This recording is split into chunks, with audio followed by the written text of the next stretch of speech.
कांग्रेस के जिला अध्यक्ष कमल पटेल भारतीय जनता पार्टी को आड़े हाथों लेते हुए बीजेपी पर गंभीर आरोप लगाते नजर आए। अपने संबोधन में उन्होंने कहा कि बीजेपी और पार्टी के पदाधिकारी पर उज्जैन बाबा महाकाल के मंदिर में दर्शन करने के लिए आने वाले श्रद्धालु परेशान हैं। जिन कर्मचारियों को सुरक्षा व्यवस्था संभालने का दारोमदार दिया गया, वही कर्मचारी श्रद्धालुओं के साथ मारपीट कर रहे हैं। साथ ही उन्होंने महाकाल मंदिर में घोटाले के लिए भी भारतीय जनता पार्टी की सरकार और जनप्रतिनिधियों को ही जिम्मेदार ठहराया।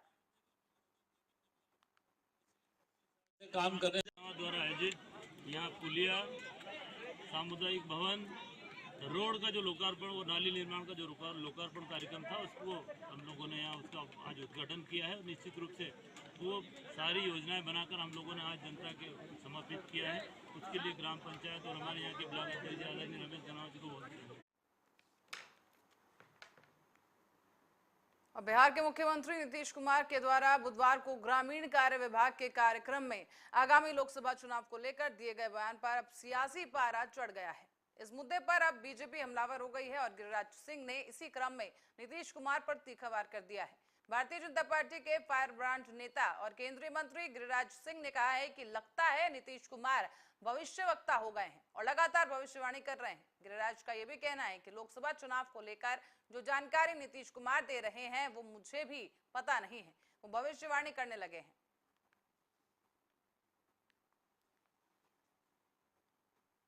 अब हर किसी को हो सकता है वो भविष्यवक्ता भी हो गए हैं। उनको मालूम है कि हमें तो नहीं मालूम है, वो आजकल भविष्यवाणी भी करने लगे हैं। देहात की कहानी है, अपन बियाह नहीं सूरदास के बरतुहारी। अपना तो बिहार चल नहीं रहा है ठीक से और दूसरे सब चीज पर टिप्पणियां करते रहते हैं। चलिए न, समय बताएगा। सर, एक सवाल है, 23 तारीख को आगामी विपक्ष की बैठक है, कैसे देखते हैं उसको? बोलेंगे ना, देखते हैं कि सब हर किसी को अधिकार है मीटिंग करने का। खुश रहो। विदेश से चल रहे खालिस्तान आंदोलन को एक और बड़ा झटका लगा है। ब्रिटेन में रह रहे खालिस्तानी समर्थक और अमृतपाल को गाइड करने वाले अवतार सिंह खांडा की बर्मिंघम में अस्पताल में मौत हो गई है। एजेंसियों के हवाले से जानकारी सामने आई है। बताया जा रहा है कि खांडा आईसीयू में लाइफ सपोर्ट सिस्टम पर थे। पिछले कुछ दिनों से उसकी हालत नाजुक बनी हुई थी और इसी के बाद उसने देर रात को दम तोड़ दिया है। पिछले हफ्ते ही अवतार सिंह खांडा को हॉस्पिटल में भर्ती कराया गया था। गौरतलब है कि अवतार सिंह खांडा लंदन में भारतीय दूतावास पर हुए हमले का मुख्य आरोपी था। इसके बाद एनआईए लगातार उसे भारत लाने की कोशिश में जुटा था और खांडा एनआईए की वांटेड लिस्ट में भी शुमार था। बताया जा रहा है कि अमृतपाल से पहले वारिस पंजाब देश संगठन को चलाने वाले दीप सिंधु से भी खांडा की काफी अच्छी बातचीत थी और दोनों की कई तस्वीरें भी सामने आ चुकी हैं। बताया जा रहा है कि अवतार सिंह खांडा वही शख्स था जिसे लंदन में भारतीय दूतावास पर लगे तिरंगे को उतारने के बाद गिरफ्तार कर लिया गया था। अमृतपाल की गिरफ्तारी के बाद लंदन में खांडा ने प्रदर्शन भी बुलाया और उसका नेतृत्व किया।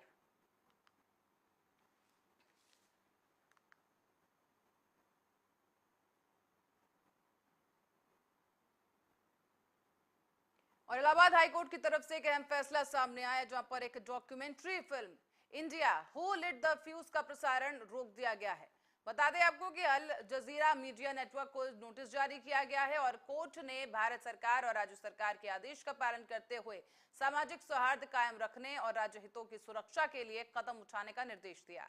साथ ही आपको बता दें कि अल जजीरा मीडिया नेटवर्क न्यूज चैनल दोहा के नोटिस जारी किया गया है और कोर्ट ने भारत सरकार और राज्य सरकार के आदेश का पालन करते हुए सामाजिक सौहार्द कायम रखने के लिए और राज्य हितों की सुरक्षा के लिए ये कदम उठाने का निर्देश दिया। साथ ही आपको बता दें कि सभी विपक्षियों से याचिका पर जवाब भी मांगा गया है। याचिका की अगली सुनवाई अब 6 जुलाई को होगी। यह आदेश न्यायमूर्ति अश्विनी कुमार मिश्र और न्यायमूर्ति आशुतोष श्रीवास्तव की खंडपीठ ने सुधीर कुमार की जनहित याचिका पर दिया है।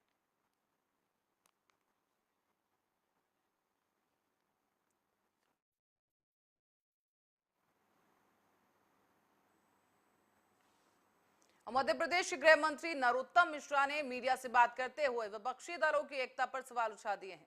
उन्होंने इस दौरान कांग्रेस के द्वारा मध्य प्रदेश में किए गए वादे पर भी निशाना साधा है। क्या कुछ आरोप लगाए गए, क्या कुछ तंज कसे गए, आप भी सुनिए। अब विपक्षी दलों को एक कर रहे हैं, अपना घर संभाल नहीं पा रहे नीतीश कुमार जी। अति वर्ग से आते हैं मांझी जी, और पलटू राम जी से तो मैं यही कहूंगा कि अपनी बिगड़ी बना ना सके हम, जमाने भर के घड़ी साज हैं हम। आपकी सारी की सारी बातों की कलई खोल के रख दी है आदरणीय नीतीश कुमार जी, इसलिए अपने घर को संभालो, ज्यादा और जगह पर कुछ ना कहो। भोलापन कहलाता है क्या हिजाब पहनाना? कलावा उतरवाना भोलापन कहलाता है? ये भोलापन नहीं कहलाता। किसी दूसरे धर्म की भावना को आहत करना ये भोलापन नहीं कहलाता, ये निंदनीय कृत्य कहलाता है। जहां तक अतिक्रमण की कार्रवाई है, कल प्रारंभ हो गई थी और आज भी चलेगी। अतिक्रमण जो है वो टूटेगा, उनको भी गिरफ्तारी की कार्रवाई शीघ्र की जा रही। मैंने भी देखा, पढ़ा, सुना है जिस तरह से नृशंस हत्या उसकी की, 8 टुकड़े कर दिए हैं। इसके पहले कन्हैया कुमार का राजस्थान में सर तन से जुदा की घटना आई थी। ये एक अलग विषय है। और दूसरा विषय ये है, क्या कोई टुकड़े टुकड़े गैंग का सदस्य इस पर बोला? कोई अवार्ड वापसी गैंग बोली? जंतर मंतर गैंग कहीं दिख रही है आपको एक शब्द बोलते हुए? नृशंस हत्याओं से आदरणीय प्रियंका जी चुप हैं, आदरणीय दिग्विजय सिंह जी, जो अभी दूसरा वर्ग का कोई हो तो तत्काल उनका ट्वीट और प्रतिक्रिया आती है, एक शब्द आया उनका, सारे कांग्रेस के निकता चुप हैं। ये तुष्टीकरण कहलाता है। तुष्टीकरण की राजनीति अब देश समझ चुका है और इसको भली बात समझ रहा है देश। अभी 2 दिन पहले माननीय प्रियंका गांधी जी मध्य प्रदेश आई थी और बड़े हौस से कह रही थी कि हमारी सरकारों को देखो। अब उनको देखना चाहिए अपनी सरकारों को कि हिमाचल में तनख्वाह क्यों नहीं बढ़ पा रही। ये मिसमैनेजमेंट होता है। दिग्विजय सिंह की 10 साल तक सरकार रही, इनको निगम और बोर्ड गिरवी रखना पड़े थे, ओवरड्राफ्ट हो जाता था, तनख्वाह नहीं बांट पाते थे, झूठी घोषणाएं कर देते। यही कमोबेश कर्नाटक में किया और यही हिमाचल में किया। मैनेजमेंट होता है। मध्य प्रदेश के माननीय शिवराज सिंह जी को देखो, कोरोना काल में सरकार बनने के बाद, और उसके पहले की सरकार को देखो, कमलनाथ जी जो पूरी समय खजाना खाली होने का ही रोना रोते रहे। लाडली बहनों को, लाडली लक्ष्मी को, किसानों को, सबकी सहायता करने के लिए मध्य प्रदेश की सरकार तत्पर है और कहीं कोई ओवरड्राफ्ट की स्थिति नहीं, न कोई खजाना खाली है। ये देखें और सीखें भाजपा सरकारों से। प्रियंका गांधी। मध्य प्रदेश विधानसभा चुनाव के नजदीक आने के साथ ही राजनीतिक सरगर्मियां लगातार बढ़ती जा रही हैं। मध्य प्रदेश में मुख्य मुकाबला भाजपा और कांग्रेस के बीच है और यही कारण है कि दोनों ही राजनीतिक दलों की ओर से एक दूसरे पर आरोप की बरसात की जा रही है। इन सबके बीच पूर्व मुख्यमंत्री कमलनाथ ने भी बड़ा बयान दिया है और उन्होंने साफ तौर पर कहा कि वो मुख्यमंत्री शिवराज सिंह चौहान को नाचने, गाने और झूठे वादे करने में कभी हरा नहीं सकते। उन्होंने कहा कि मुझे सच बोलने की आदत है और इसीलिए मैं उन्हें कभी हरा नहीं सकता। 11:30 मांगे रखी थी, मांगी थी कि भवन बनाए, यही करी, ये सब बातें थी। और मैंने उनसे कहा था मैं कोली समाज की पूरी मदद करूंगा। पर हमारी सरकार 15 महीने चली, अभी आप कह रहे थे 18 महीने, 15 महीने चली, जिसमें से 2.5 महीने आचार संहिता और लोकसभा चुनाव में गए। मेरे पास 11.5 महीने थे और 11.5 महीनों में हमने अपनी नीयत और नीति का परिचय दिया। 11.5 महीने मैं दोहराना नहीं चाहता हूँ कि कर्जा की बात, पेंशन की बात, बिजली की बात, पर 15 साल बाद कांग्रेस की सरकार बनी थी। मुझे तो व्यवस्था में, एडमिनिस्ट्रेशन में परिवर्तन लाना था और मुझे कोई संकोच नहीं कहने में। हमारे अधिकारीगण बहुत सारे में चर्बी चढ़ी हुई थी। ये सिस्टम बदलना था, ये सिस्टम बदलना था। जब मैंने कहा कि हम किसानों का कर्जा माफ करेंगे, सबने मिलकर मुझे कहा कि ये नहीं हो सकता। मैंने कहा तो मैं दूसरा ऑफिसर ढूंढ लूंगा। जब मैं गया, नीमच मंदसौर अतिवृष्टि हुई, मैंने कहा हफ्ते भर में आपको मुआवजा मिलेगा। मैंने देखा, मैं वापस आया, मैंने कहा हफ्ते भर में इनको मुआवजा मिलना चाहिए।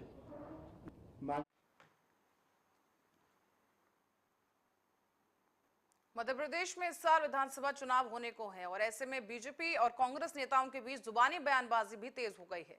इसी के बीच कांग्रेस की तरफ से सीनियर लीडर और पूर्व केंद्रीय मंत्री अरुण यादव के बयान के बाद अब सियासी पारा चढ़ गया है। अरुण यादव ने भोपाल में एक प्रेस कॉन्फ्रेंस की और पत्रकारों के सवालों का जवाब देते हुए उन्होंने प्रधानमंत्री नरेंद्र मोदी के दिवंगत पिता दामोदर दास मोदी पर विवादित बयान दिया था। और इसी के बाद से राजनीतिक गलियारों में हड़कंप मच गया है। मोदी जी आ जाए और उनके ऊपर कोई हो वो भी आ जाए, नड्डा जी आ ही रहे हैं, चल ही रहा है, मोदी जी के पिताजी भी आना चाहे तो आ सकते हैं, हमें कोई आपत्ति नहीं है। लेकिन मध्य प्रदेश में कांग्रेस की बदलाव की बयार है जो स्पष्ट हमें नजर आती है। मोदी जी आ जाए और उनके ऊपर कोई हो वो भी आ जाए। बढ़ते हैं अगली खबर की ओर। यहां पूर्व केंद्रीय मंत्री और कांग्रेस नेता अरुण यादव की इस टिप्पणी से मध्य प्रदेश की राजनीति में हड़कंप मच गया है। आपको बता दें कि इस टिप्पणी पर पीएम मोदी के पिता के बारे में कहा गया और यह आपत्तिजनक तरीके से उनके पिता के बारे में कहे गए इस बयान के बाद से लगातार उनके इस बयान का विरोध हो रहा है। भारतीय जनता पार्टी ने उनके इस बयान पर तीखी प्रतिक्रिया व्यक्त की है। संस्कार विहीन पार्टी है कांग्रेस। अरुण भाई, आज आपके पिताजी की आत्मा आदरणीय सुभाष यादव जी की जार जार रो रही होगी। मुझे लगता है उन्होंने संस्कार देने में कोई कमी रख दी आपको। सुभाष यादव जी के पुत्र की भाषा ऐसी नहीं हो सकती। ये इटली के वंशज की सरपरस्ती वाली भाषा है, जो कभी प्रधानमंत्री को जहरीला सांप बोलती है, कभी मौत का सौदागर बोलती है।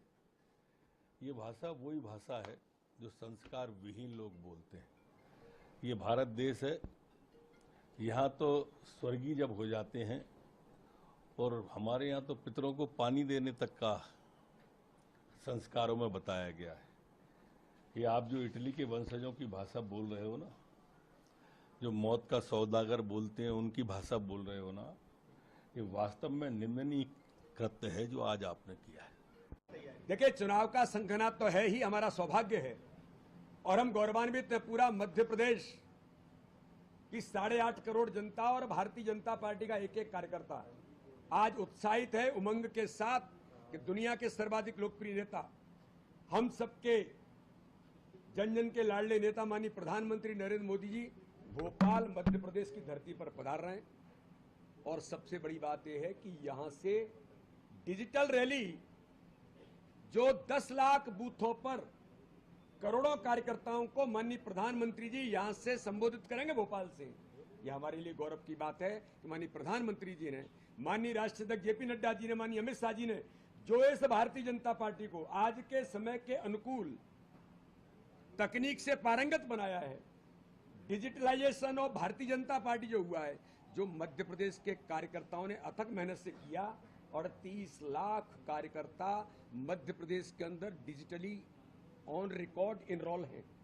संस्कार विहीन पार्टी है कांग्रेस। हरियाणा के रेवाड़ी से खबर है। बता दें कि सरकार के फैसले के विरोध में शहीद भगत सिंह छात्र संघ के बैनर तले छात्र सड़कों पर उतर आए हैं। जोरदार नारेबाजी की गई और प्रदर्शन किया जा रहा है। बता दें कि गुस्साए छात्रों ने जिला सचिवालय पहुंचकर जोरदार विरोध प्रदर्शन किया और इस दौरान छात्रों ने सरकार के खिलाफ नारेबाजी भी की है। विश्वविद्यालय को अनुदान देने की मांग की जा रही है, जिसके विरोध में ही ये छात्र इकट्ठा हुए हैं और नारेबाजी करते हुए प्रदर्शन किया गया। हरियाणा सरकार ने अभी निर्णय लिया है कि यूनिवर्सिटी अपना निजीकरण खुद संभाले और हरियाणा सरकार उनको कोई भी फंड नहीं देगी, तो उस वजह से हमारे छात्रों की फीस डबल हो जाएगी और उनके मतलब एक गरीब माँ बापों के पेट पे लात मारने वाली बात हो गई है। सरकारी यूनिवर्सिटी में जाता ही वही लड़का है जो प्राइवेट यूनिवर्सिटी में एडमिशन नहीं ले सकता और फीस महंगी हो जाने की वजह से गरीबों की शिक्षा पे फिर से वही बात आएगी कि शिक्षा लेने में तो फिर से दिक्कत आएगी। हरियाणा सरकार का ये बहुत गलत निर्णय है और जैसे कि मनोहर लाल सर ज्ञापन हमें दिया है, सरकार ने 29/5 को एक नोटिस जारी किया है सभी विश्वविद्यालयों को, जितनी भी हरियाणा स्टेट यूनिवर्सिटी हैं उनको दिया है। जो पुरानी यूनिवर्सिटी हैं उनको नोटिस जारी किया। अभी जितनी पुरानी यूनिवर्सिटी है वह अपनी सबका खुद का सोर्स निकाले, सरकार से किसी प्रकार की किसी अनुदान की कोई आशा मत रखे। हम कोई सरकार कुछ नहीं देगी, कोई बजट की आस मत रखे सरकार। सर जितनी भी यूनिवर्सिटी हैं सर, इससे बच्चों का भविष्य भी खतरे में है। वैसे सरकारी स्कूल बंद कर दिए, सरकार करने जा रही है, लगभग करती है। हर महीने में 2-3 स्कूल बंद होते हैं, 60% स्कूल बंद हो रही है लगभग। आप लोगों को पता भी होगा, सभी बुद्धिजीवी हैं। सरकार ने बोला है कि भाई यूनिवर्सिटी बिल्डिंग बेचो या यूनिवर्सिटी को बेचो, हम नहीं बजट दें, हम बजट नहीं देंगे। सरकार ने सभी विषयों को बोला कुलपति को हम सरकार बजट नहीं देंगे, आप खुद का सोर्स कैसे भी निकालो। इसका मतलब जितने मध्य वर्ग छात्र मध्य वर्गीय बच्चे हैं, जो गरीब बच्चे हैं, उन पर जितना तक उदाहरण स्वरूप पर प्रेशर पड़ेगा। वो बच्चे जिस माँ बाप की सालाना खर्चा मतलब 50,000 रुपये, सर फीस कहाँ से देगा? बच्चों की फीस हुई, लत्ते हुई, ड्रेस हुई, कहाँ से क्या करेगा? परिवार चलाएगा एक पंजाब के माछीवाड़ा से खबर है। बता दें कि माछीवाड़ा के रहने वाले एक वृद्ध ने जब एक युवक को नशा बेचने से रोका तो उसने वृद्ध की बेरहमी से पिटाई कर दी है। जूते और घूसों से उसे पीटा गया, उस पर डंडे भी बरसाए गए और इस मारपीट का पूरा वीडियो सोशल मीडिया पर वायरल हो रहा है। इसी के आधार पर अब पुलिस ने कानूनी कार्रवाई शुरू कर दी है।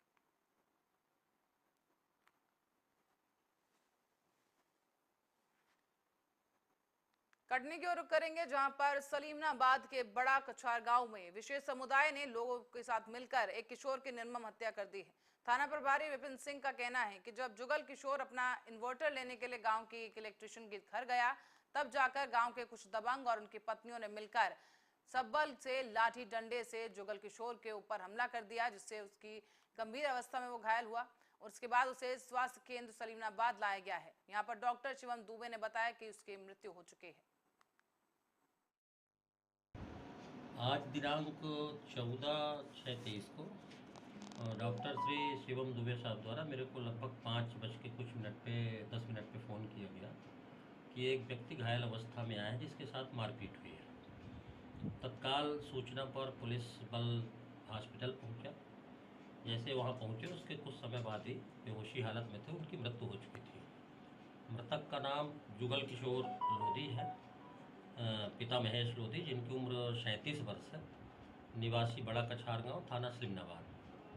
मृतक के परिजनों से बातचीत हुई तो मृतक के पिता श्री महेश लोधी एवं उनके बेटे ने बताया, प्रभात ने, कि दोपहर में सामान्य बात को लेकर इनकी बातचीत हुई थी मृतक जुगल की और शिव की। उसके बाद लगभग 3 बजे गांव के लोग शिव लोधी, अजय वगैरह मिल के परिवारजनों ने इनके साथ लाठी डंडे एवं शब्बल से मारपीट की, जिन्हें गंभीर चोटें। रायबरेली में अवैध असलों का प्रदर्शन रुकने का नाम नहीं ले रहा है। ऐसा ही एक वीडियो सामने आया जिसमें एक युवक अवैध असला लहराता हुआ दिख रहा है और अवैध असले का प्रदर्शन करता हुआ नजर आया। फिलहाल ये वीडियो वायरल होने के बाद पुलिस विभाग भी हरकत में आया। वायरल वीडियो को संज्ञान में लेते हुए आरोपी युवक की तलाश की जा रही है। बताया जा रहा है कि युवक डी थाना क्षेत्र के रहने वाला बताया गया है।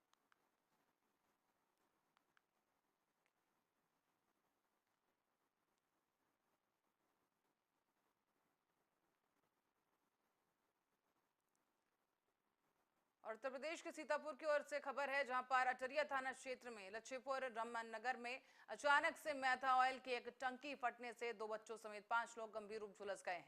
यहाँ आपको बता दें कि गौतम यादव अपने खेत की पेपरमिंट मैथा ऑयल टंकी में पेराई करने के लिए गए थे, लेकिन इसी दौरान अचानक से टंकी फट गई, जिससे वहां मौजूद 2 बच्चे और 3 लोग गंभीर रूप से झुलस गए हैं। टंकी फटने की सूचना मिलते ही लोगों में हड़कंप मच गया और स्थानीय लोगों की मदद से सभी घायलों को सिंधौली सीएचसी और निजी अस्पताल में भर्ती कराया गया है। एक की हालत काफी गंभीर बताई जा रही है।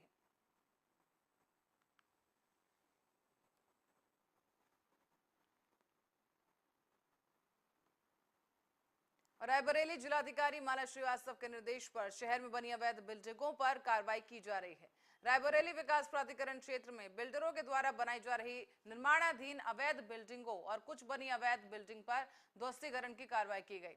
साथ ही आरडीए के द्वारा बिना नक्शा पास और पार्किंग बेसमेंट में बनी बिल्डिंगों को आरडीए ने सील कर दिया है।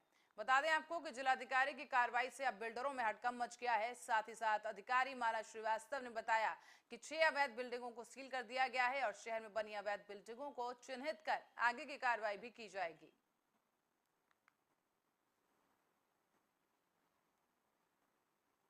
अब कन्नौज की ओर करेंगे, जहां पर सांसद से भिड़ने वाले पुलिसकर्मियों का तबादला कर दिया गया है। बताया जा रहा है कि मंडी समिति और सराय मीरा चौकी के प्रभारी हटाए गए हैं। एसपी ने दोनों ही दारोगाओं को उनके कार्य क्षेत्र में बदलाव किया है। गौरतलब है कि 18 और दारोगाओं की तैनाती में फेरबदल कर दिया गया।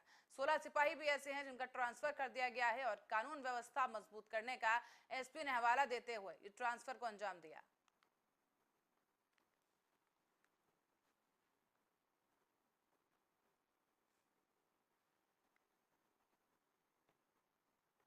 खंडवा जिले के ग्राम सलई ठाणा में अज्ञात हत्यारों ने खेत में ही टापरी से बाहर सो रहे पति पत्नी की गला रेतकर हत्या कर दी है।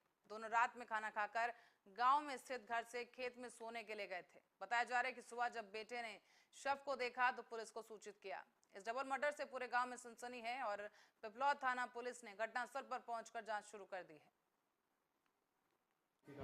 तो थाना क्षेत्र में आज बीती रात एक घटनाक्रम हुआ है जिसमें पति पत्नी की लाश जो है उनके गांव से दूर जो उनका एक खेत है वो खेत के में बाहर पाई गई थी और जो उनके गले पे धारदार हथियार से पॉइंटेड ऑब्जेक्ट से कुछ चोटें हैं जो प्राथमिक तौर पे जो हमारी एफएसएल टीम ने उसको एग्जामिनेशन किया है और अभी मैं वो घटनास्थल से ही जो आया हूँ।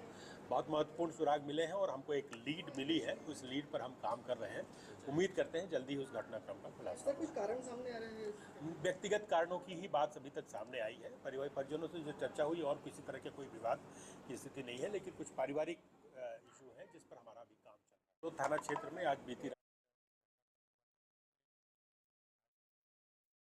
और एक बड़ी खबर की ओर रुख करेंगे। इस वक्त की एक अहम खबर जो कि अतीक अहमद से जुड़ी बड़ी खबर सामने आ रही है, जहां पर अतीक के करीबियों के ठिकानों पर छापा मारा गया है। बता दें आपको कि अतीक अहमद जिसकी हाल ही में हत्या कर दी गई, उसके ठिकानों पर और उसके जो कारोबारी दोस्त हैं उनके ठिकानों पर लगातार दूसरे दिन ईडी की तरफ से कार्रवाई जारी है। छापे मारे गए हैं और ईडी की छापेमारी में 2 दर्जन से ज्यादा ठिकाने जो हैं कार्रवाई के जद में आए हैं। यहाँ पर कई ठिकानों पर ईडी की टीम पहुंच चुकी है। 4 शहरों के 2 दर्जन ठिकानों पर ये कार्रवाई की गई। माफिया अतीक अहमद के करीबियों के ठिकानों पर गुरुवार यानी दूसरे दिन भी ईडी की तरफ से कार्रवाई की गई है। परिवर्तन निदेशालय की टीम लगातार छापेमारी कर रही है। प्रयागराज समेत कई शहरों में आज दूसरे दिन भी ईडी की तरफ से अतीक अहमद के जो कई कारोबारी दोस्त हैं उनके वहां पर ठिकानों पर छापेमारी की गई है। उनके करीबियों पर यानी अतीक अहमद और उसकी पत्नी शाइस्ता के करीबियों के ठिकानों पर ईडी की तरफ से छापेमारी की गई है। छापेमारी बुधवार को शुरू की गई और आज गुरुवार के दिन भी ये छापेमारी जारी है। लगातार 4 शहरों में अतीक के करीबियों के ठिकानों पर कार्रवाई की जा रही है। ईडी की तरफ से आपको बता दें, इससे पहले भी 8 करोड़ तक की संपत्ति को जब्त किया जा चुका है। और आपको ये बता दें कि शाइस्ता यानी अतीक की पत्नी शाइस्ता के नाम पर भी कई ऐसी संपत्तियां हैं जिन्हें इससे पहले कंपनी जो है वो सीज कर दी गई है। ईडी की तरफ से कार्रवाई लगातार जारी है। अतीक अहमद के परिवार और उनके करीबियों पर लगातार ईडी का शिकंजा बना हुआ है। प्रयागराज में 12 अप्रैल को अतीक अहमद के वकील खान सौलत हनीफ और पूर्व विधायक और बिल्डर आसिफ जाफरी पर भी कार्रवाई हो चुकी है।